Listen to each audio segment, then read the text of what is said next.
ప్రస్తుతం మనకి ఒక న్యూస్ బాగా వైరల్ అవుతుంది కదా.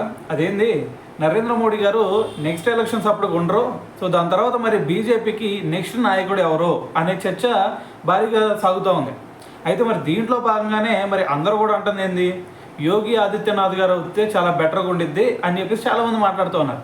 అయితే దీని గురించి ఒక న్యూస్ వచ్చిందనమాట. అదేంటంటే యోగి గారు మరి ప్రపంచ దేశాలతో ఎలా మాట్లాడాలి అనే దాని మీద, సో అదేవిధంగా మరి ఏ విధంగా వాళ్ళతో ఇంగ్లీష్ మాట్లాడాలి అనే విధంగా కొంచెం ట్రైనింగ్ తీసుకున్నారు అని చెప్పేసి ఒక న్యూస్ అయితే సోషల్ మీడియా హల్చల్ అవుతూ ఉందన్నమాట.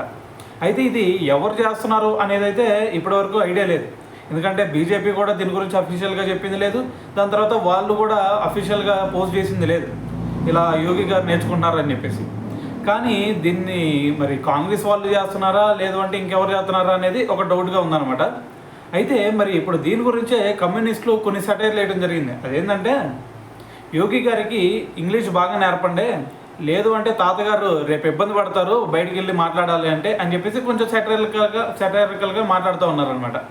సో ఏదేమైనా సరే మరి ఇక్కడ మరి యోగి గారు ఇంగ్లీష్ నేర్చుకోవాలా అంటే మనకి యోగి గారు ఏమీ చదువుకోని వ్యక్తి కాదు కదా. సో ఆయన కూడా చదువుకున్న వ్యక్తే, సో ఆయనకి ఇంగ్లీష్ మాట్లాడుతూ వచ్చు. సో మరి ప్రత్యేక శిక్షణ ఏం అవసరం లేదు కదా. సో దాంతోపాటు ఇక్కడ ఇంకోటి ఏంటంటే మరి ప్రపంచ దేశాల్లో అధ్యక్షులు చూస్తే వాళ్ళు ఎవరు అందరూ కూడా ఇంగ్లీష్ వచ్చిన వాళ్ళు ఏమి లేరు కదా. సో ఏ విధంగా మేనేజ్ చేయొచ్చు, కాకపోతే పరిపాలన ఏ విధంగా చేయాలి అనే ఒక అవగాహన ఉంటే సరిపోతుంది.